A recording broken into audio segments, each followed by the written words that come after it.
ಅನುಶ್ರೀ ಚಾನಲ್ಗೆ ಸ್ವಾಗತ. ಆಯಿತು, ಹೊಸ ವಿಡಿಯೋ ತಂದಾಯಿತು. ಬನ್ನಿ ಇವತ್ತು ಲಕ್ಷ್ಮೀ ನಿವಾಸ ಸೀರಿಯಲ್ಲು ಹೇಗೆ ಮೂವ್ ಆಗುತ್ತೆ, ಏನು ಸ್ಟೋರಿ ನೋಡೋಣ. ಅದಕ್ಕೆ ಮುಂಚೆ ನನ್ನ ವಿಡಿಯೋಕ್ಕೆ ಸಬ್ಸ್ಕ್ರೈಬ್ ಮಾಡಿಲ್ಲ ಅಂದರೆ ದಯವಿಟ್ಟು ಸಬ್ಸ್ಕ್ರೈಬ್ ಮಾಡ್ಕೊಳ್ಳಿ, ಹಾಗೆ ಒಂದು ಲೈಕ್ ಕೊಡಿ.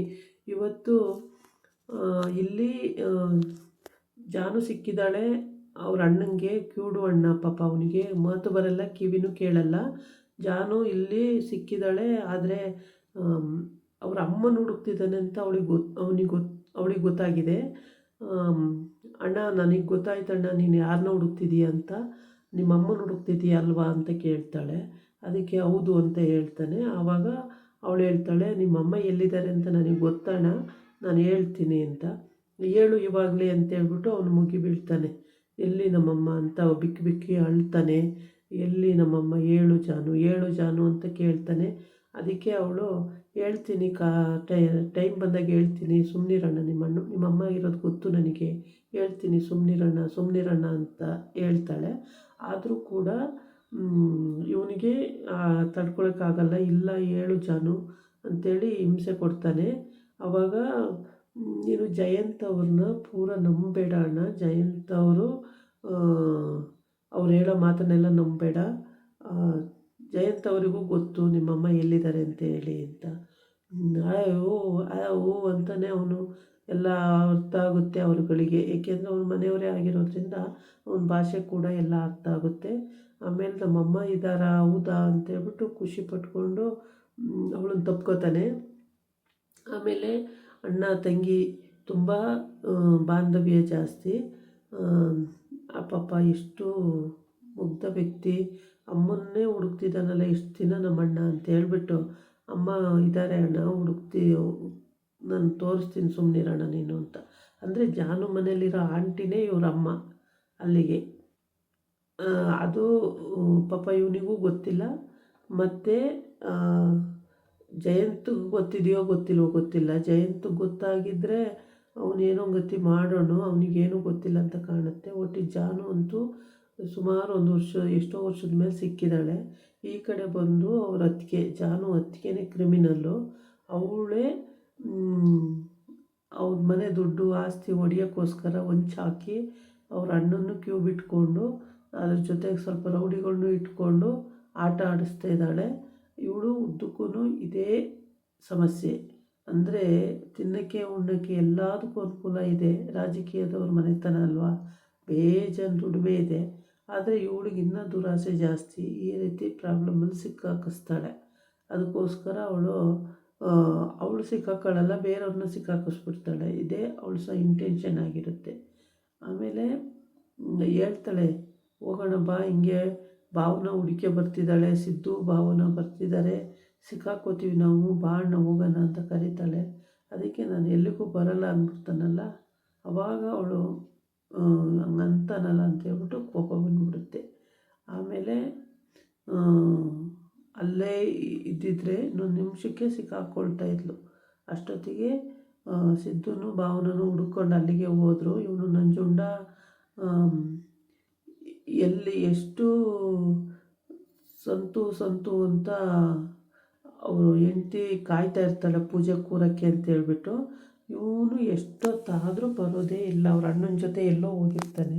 ಅದಕ್ಕೆ ಬೈತಾರೆ ಕಣು, ಮನೆಯಲ್ಲಿ ಪೂಜೆ ಇಟ್ಕೊಂಡಿದ್ದಾರೆ, ಬೈತಾರೆ ಕಣು ಅಂತ ಹೇಳ್ತಾನೆ. ಬೈತಾರೆ ಅಂದರೆ ನಮ್ಮ ಕೆಲಸನೂ ಇಂಪಾರ್ಟೆಂಟ್ ಅಲ್ವನ, ಅದು ಹೆಂಗಾಗುತ್ತೆ ಅಂತ. ಬಾ ನೀನು ಅಂತ ಕರೀತಾನೆ. ನಾನು ನಿಮ್ಮ ಮಾವ ನೋಡಿಬಿಟ್ರೆ ಗುರು ಅಂತಾನೆ. ನಾನು ಬರಲ್ಲಪ್ಪ, ನನಗೆ ನಿಮ್ಮ ಮಾವನ ಕಂಡ್ರೆ ಆಗಲ್ಲ, ನೀನು ಹೋಗು ಅಂತ ಹೇಳಿಸ್ತಾನೆ. ಆಮೇಲೆ ಬೈತಾರೆ ಕಣೋ, ಬೈತಾರೆ. ಏನು ಬೈಯಲ್ಲ, ಹೋಗೋ, ನಿನ್ನ ಮಾವನ ಮನೆಯೇ ಅಲ್ವೇನೋ, ನಿನ್ನ ಹೆಂಡ್ತಿನೂ ಇದ್ದಾಳೆ, ಹೋಗು ಅಂತ. ಆಮೇಲೆ ಇಳಿದು ಹೋಗ್ತಾನೆ ಅವನು. ಇಳಿದು ಹೋದರೆ ಅವ್ನ ಮಾವ ಸುಮ್ಮನಿರ್ಬೇಕಲ್ಲ. ಪೂಜೆ ಅಂತ ಗೊತ್ತಿದ್ದು ಎಷ್ಟೊತ್ತಲ್ಲಿ ಬರ್ತಿದ್ದಾನೆ ನೋಡು, ಎಲ್ಲಿ ಅಲಿಯಕ್ಕೆ ಹೋಗಿದ್ನ ಇವನು ತಿರುಪೆ ಅಂತ ಬೈತಾನೆ. ಆವಾಗ ಅವನ ಹೆಂಡ್ತಿ, ಸುಮ್ಮನೆ ಇರಿ, ಇವತ್ತು ಪೂಜೆ ಇದೆ, ಮಾತಾಡಬೇಡಿ ಅಂತಾಳೆ. ಆಮೇಲೆ ಇವನ ಹೆಂಡ್ತಿ ಹೋಗಿ ರೆಡಿ ಮಾಡಿಸಿ ಅವನಿಗೆ ಪಂಚೆ ಶರ್ಟ್ ಎಲ್ಲ ಕೊಟ್ಟು ರೆಡಿ ಮಾಡಿಸಿ ಪೂಜೆಗೆ ಕರ್ಕೊಂಬಂದು ಕೂರಿಸ್ತಾಳೆ. ಈ ಕಡೆ ಜಾನು ಅಮ್ಮ ಅಪ್ಪ ಅವ್ರ ಮನೇಲಿ ಒಂದು ಪೂಜೆ ಇಟ್ಕೊಳ್ಳೋಕ್ಕೆ ಅಂತೇಳಿ ಪುರೋಹಿತರಿಗೆ ಫೋನ್ ಮಾಡಿ ಇಂಥ ದಿವಸ ಅಂತ ಇವರು ಫಿಕ್ಸ್ ಮಾಡ್ತಾವ್ರೆ. ಒಳ್ಳೆ ದಿನ ನೋಡ್ಬಿಟ್ಟು ಪೂಜೆ ಇಡ್ಸೋಣ ಅಲ್ವಾ ವೀಣಾ ಅಂತ ಹೇಳ್ತಾವಳೆ. ಹೌದು ಅತ್ತೆ, ಕರೆಕ್ಟಾಗಿ ಹೇಳ್ತಾ ಇದ್ದೀರಾ, ಪೂಜೆ ಇಡ್ಸೋಣಂತೆ ಅಂತ. ಈಗ ಒಂದೊಳ್ಳೆ ಅನುಕೂಲ ಸ್ಥಿತಿಗೆ ಇವರೆಲ್ಲ ಬಂದಿದ್ದಾರೆ. ಫಸ್ಟು ಸಂತುಗಂತೂ ಈ ಅಪ್ಪ ಅಮ್ಮನ ಕಂಡ್ರೆ ಆಗ್ತಾಯಿರಲಿಲ್ಲ. ಮೋಸ್ಟ್ಲಿ ವೀಣಂದು ಬೇಡಿಕೆ ನೆರವೇರಿಸಿರ್ಬೋದು ಅಂತ ಕಾಣುತ್ತೆ. ಅವಳು ಪಾಪ ಎಲ್ಲರನ್ನೂ ಗೌರವದಿಂದ ಕಾಣ್ತಾಳೆ. ಅತ್ತೆ ಮಾವ ಅಂತೂ ದೇವರಂತೆ ಕಾಣ್ತಾಳೆ. ಅಷ್ಟು ಒಳ್ಳೆ ಬುದ್ಧಿ ಇರೋವಂಥ ಹುಡುಗಿ. ಅದರಿಂದ ವೀಣನ್ನ ಬಲವಂತಕ್ಕೇ ಕರ್ಕೊಂಡು ಬಂದಿರ್ಬೋದು ಇವ್ರ ಮನೆಗೆ ಅನಿಸುತ್ತೆ. ಆದರೆ ತುಂಬಾ ಚೆನ್ನಾಗಿದ್ದಾಳೆ, ಏನೂ ಪ್ರಾಬ್ಲಮ್ ಇಲ್ಲ. ಚಿಕ್ಕದ್ರಿಂದನೂ ಚೆನ್ನಾಗಿ ಹೊಂದ್ಕೊಂಡು ಹೋಗುವಂಥ ಬುದ್ಧಿ ವೀಣಾಗಿದೆ. ಈ ಕಡೆ ಬಂದು ಎಲ್ಲ ರೆಡಿಸಿ ಪಂಚೆ ಶಲ್ಯ ಶರ್ಟು ಎಲ್ಲ ಹಾಕಿ ಬನ್ನಿ ಎಲ್ಲ ಚೇಂಜ್ ಮಾಡ್ಕೊಳ್ಳಿ ಅಂತ ಕರೆದು ಎಲ್ಲ ಹಾಕಿ ಆದಮೇಲೆ ಪೂಜೆಗೆ ಬಂದು ಕೂತ್ಕೊಂಡ್ರೆ ಆಗ ಪುರೋಹಿತರು ಇವರು ಅವರಪ್ಪನ ಮುಖ ನೋಡ್ತಾರೆ. ಅವರಪ್ಪನ ಮುಖ ನೋಡಿದ ತಕ್ಷಣ ಪೂಜೆಗೆ ಬಂದು ಈಗ ಕೂತಿದ್ದಾನೆ ಅಳಿಯ, ಪೂಜೆ ಮಾಡಿ ಅಂತ ಹೇಳ್ತಾರೆ. ಸರಿ ಅಂತೇಳ್ಬಿಟ್ಟು ಪೂಜೆ ಕೂತ್ಕೋತಾರೆ. ಪೂಜೆನೂ ಆಗೋಗುತ್ತೆ. ಆಮೇಲೆ ಪೂಜೆ ಮಾಡ್ತಾನೆ ಇರ್ತಾರೆ. ಅಷ್ಟರೊಳಗೆ ಈ ಭಾವನ ಅದೇನೋ ಪ್ರಸಾದ ತಗೊಂಬನ್ನಿ ಒಳಗೆ ಅಂತ ಕಳಿಸ್ತಾರೆ. ಇವಳು ಪ್ರಸಾದ ತರಲಿ, ಯಾರೋ ಓದಂಗೆ ಆಗ್ತಿದೆಯಲ್ಲ ಅಂತೇಳಿ ಅವ್ರು ಹಿಂಬಾಲಿಸ್ಕೊಂಡೇ ಹೋಗ್ಬಿಡ್ತಾಳೆ. ಆಮೇಲೆ ಸಿದ್ದು ಕೂಡ ಅಲ್ಲೇ ಪೂಜೆ ಹತ್ರ ನಿಂತಿರ್ತಾನೆ. ಆಮೇಲೆ ಅವಳೇ ಫೋನ್ ಮಾಡ್ತಾಳೆ, ಸಿದ್ದು ಅವರೇ ಬನ್ನಿ ಇಲ್ಲಿ ಅದೇ ಆ್ಯಕ್ಟಿವಿಟಿ ಈಗೆಲ್ಲ ಆ್ಯಕ್ಟಿವಿಟಿ ನಡೀತಾ ಇದೆ, ಅಲ್ಲಿ ಹೋಗೋಣ ಬನ್ನಿ ಅಂತೇಳ್ಬಿಟ್ಟು. ಅದನ್ನು ಕೇಳಿಸ್ಕೊಂಬಿಡ್ತಾಳೆ ಅವ್ರ ಅತ್ತಿಗೆ ದೂರದಿಂದ. ಕೇಳಿಸ್ಕೊಂಡಿದ್ದು ಸಾರಿ ಅತ್ತಿಗೆ ಅಂತೀನಿ, ಸಿದ್ದುಗೆ ಅತ್ತಿಗೆ ಕೇಳಿಸ್ಕೊಂಡಿದ್ದು ಇವ್ರಿಗಿಂತ ರೀಚ್ ಆಗಿ ಅಣ್ಣನಿಗೇ ತಲೆ ಕೊಡ್ದು ಮಂಗಿಸ್ಬಿಡ್ತಾಳೆ. ಮಂಗಿಸಿ ಬಾ ಹೋಗೋಣ, ಬಾ ಹೊರಗಡೆ ಹೋಗೋಣ, ಬಾ ಅವರಿಬ್ಬರು ಹುಡುಕಿ ಬರ್ತಾವ್ರೆ ಅಂತ ಹೇಳ್ತಾಳೆ. ಹೇಳಿದ್ರೂ ಅವ್ನು ಕೇಳಲ್ಲ. ಹಂಗಾಗ್ಬಿಟ್ಟು ತಲೆ ಹೊಡೆದು ಅಲ್ಲೇ ಆಮೇಲೆ ಎಸ್ಕೇಪ್ ಆಗಿಬಿಡ್ತಾಳೆ. ಈ ಕಡೆ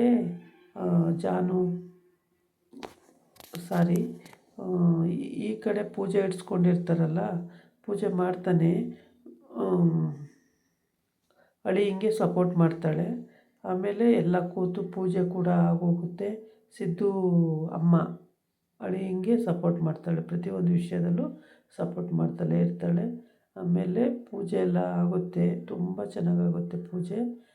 ಪೂಜೆ ಎಲ್ಲ ಆದಮೇಲೆ ಅವರು ಭಾವನ ಹುಡುಕ್ತಾ ಇರ್ತಾರೆ. ಎಲ್ಲೋದ್ರು, ಇಲ್ಲೇ ಇದ್ರಲ್ಲ ಮೇಡಮರು ಅಂತ. ಅಷ್ಟೊತ್ತಿಗೆ ಅವಳು ಹೊರಗಡೆ ಪ್ರಸಾದ ತತ್ತೀನಿ ಅಂತ ಹೋದವಳು ಎಲ್ಲಿ ಪ್ರಸಾದ ತತ್ತೀನಿ ಅಂತ ಹೋದ್ರು ಬರಲೇ ಇಲ್ಲ ಅಂತ ಇವ್ರು ಕೇಳ್ತಾ ಇರ್ತಾರೆ. ಆ ಥರಕ್ಕೆ ಅಂತ ಹೋದವಳು ಮತ್ತೆ ಎತ್ಲಾಗ ಹೋದವಳು ಅಂತ ಅಂದ್ಕೊಂಡು ಆಮೇಲೆ ಸಿದ್ದು ಎಲ್ಲೋದ್ರು ಮೇಡಮರು ಅಂತ ಫೋನ್ ಮಾಡ್ತಾಳೆ. ಅಷ್ಟೊತ್ತಿಗೆ ಫೋನು ಅದೇ ಹೇಳಿದ್ನಲ್ಲ, ಹೀಗೆ ಹುಡ್ಕೊಂಡು ಹೋಗ್ತಾರೆ ಅಂತ.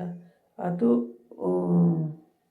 ಆಮೇಲೆ ಇವಳು ತಕ್ಷಣ ಎಸ್ಕೇಪ್ ಆಗಿ ಇವಳು ಕೂಡ ಅವರ ಅಣ್ಣನಿಗೆ ಹೊಡೆದು ಅಲ್ಲಿಂದ ಎಸ್ಕೇಪ್ ಆಗ್ತಾಳೆ.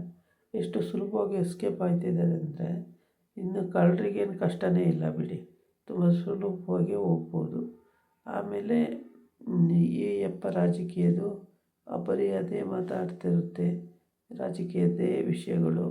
ಯಾವಾಗಲೂ ಕೂತಲ್ಲೂ ಅದೇ, ನಿಂತಲ್ಲೂ ಅದೇ, ಮಲಗಿದಲ್ಲೂ ಅದೇ, ಎಲ್ಲ ಟೈಮಲ್ಲೂ ಅದೇ ವಿಷಯ ಮಾತಾಡ್ತಾ ಇರುತ್ತೆ. ಆಮೇಲೆ ಈ ಕಡೆ ಬಂದರೆ ಪುನಃ ಅದೇ ಪೇಪರ್ ಓದ್ಕೊಳ್ತಾ ಇರುತ್ತೆ. ಪೂಜೆ ಕೂತ್ಕೊಳ್ಳಿ, ಪೂಜೆ ಮಾಡಿ ಬಿಟ್ರೆ ಈಗ ಬಂದಿರಲ್ಲ ಅಂತ ಸಿದ್ದು ಅಪ್ಪ ಹೇಳ್ತಾರೆ. ಆ ಪೂಜೆ ಮಾಡ್ತಾ ಇರ್ತಾರೆ. ಜವಾಬ್ದಾರಿ ಇಲ್ಲ ಸ್ವಲ್ಪನೂ. ಯಾವಾಗಲೂ ಇದೇನೇ ಆಗೋಯ್ತು, ಎಲ್ಲಿ ಅಲಿಯೋಕ್ಕೆ ಹೋಗಿದ್ನೋ ಏನೋ, ಯಾವಾಗಲೂ ಮನೇಲೇ ಅಂತ ಒಂದು ನಿಮಿಷ ಇರಲ್ಲ ಇವನು, ಹಂಗೆ ಹಿಂಗೆ ಅಂತ ಸಿದ್ದು ಅಪ್ಪ ಬೈತಾ ಇರ್ತಾರೆ. ಹೌದು, ಇವನು ಏನೂ ಮಾತಾಡಲ್ಲ, ಸುಮ್ಮನಾಗ್ತಾನೆ. ಆಮೇಲೆ ಬಟ್ಟೆ ಎಲ್ಲ ಚೇಂಜ್ ಮಾಡ್ಕೊಬಂದು ಕೂತ್ಕೊಂಡು ಪೂಜೆ ಎಲ್ಲ ಮಾಡಿ ಎಲ್ಲ ಮಾಡ್ತಾಯಿರ್ತಾರೆ. ಆಗ ಅವಳು ಪ್ರಸಾದ ತತ್ತೀನಿ ಅಂತ ಹೋದವಳು ಭಾವನ ಪ್ರಸಾದ ತಗೊಂಡು ಬರಲೇ ಇಲ್ಲ. ಆಮೇಲೆ ಸಿದ್ದು ಎಲ್ಲೋದ್ರು ಮೇಡಮರು ಪ್ರಸಾದ ತತ್ತೀನಿ ಅಂತ ಹೋದ್ರು ಬರಲೇ ಇಲ್ವಲ್ಲ. ಅಷ್ಟೊತ್ತಿಗೆ ಅವಳೇ ಫೋನ್ ಮಾಡಿ ಹೇಳ್ತಾಳೆ ವಿಷಯನ. ಹಿಂಗೆ ಇಲ್ಲಿ ಯಾರೋ ಓದಂಗಾಯಿತು, ಆ ಗೋಡನ್ ಒಳಗಡೆ ಏನೋ ನಡೀತಾ ಇದೆ, ಅಲ್ಲಿ ಬನ್ನಿ ಬೇಗ ಸಿದ್ದು ಅಂತೇಳಿ. ಯಾವ ಗೋಡನು? ಮನೆ ಮುಂದೆ. ಹೌದು, ಮನೆ ಮುಂದೆ.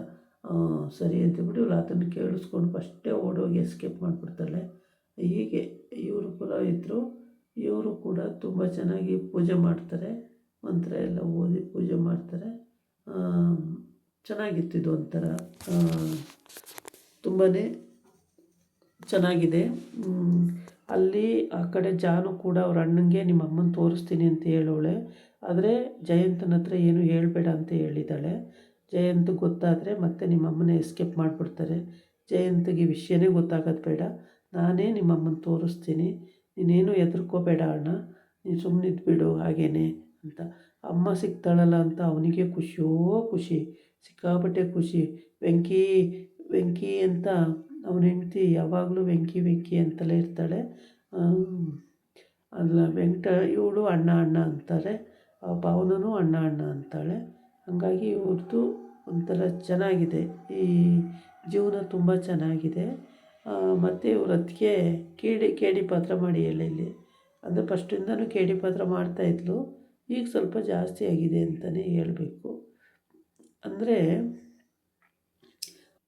ತುಂಬಾ ಇವ್ರ ಮನೇಲಂತೂ ತುಂಬ ಜೋರಾಗಿ ಎದುರಿಸಿದ್ದು ಮನೆಯಲ್ಲಿ ಆವಾಗಿಂದನೂ ರಾಜಕೀಯ. ಅವರಪ್ಪ ಪ್ರತಿಯೊಂದು ವಿಷಯದಲ್ಲೂ ಇವರು ಸ್ಟ್ಯಾಂಡರ್ಡಾಗೇ ಇದ್ದರು. ಆದರೆ ಅಲ್ಲಿ ಮಾತ್ರ ಇದಾಗಿತ್ತು ಇವತ್ತಿನ ವಿಡಿಯೋ. ನಾಳೆ ಇನ್ನೊಂದು ವಿಡಿಯೋ ಜೊತೆ ಬರ್ತೀನಿ. ನಮಸ್ಕಾರ.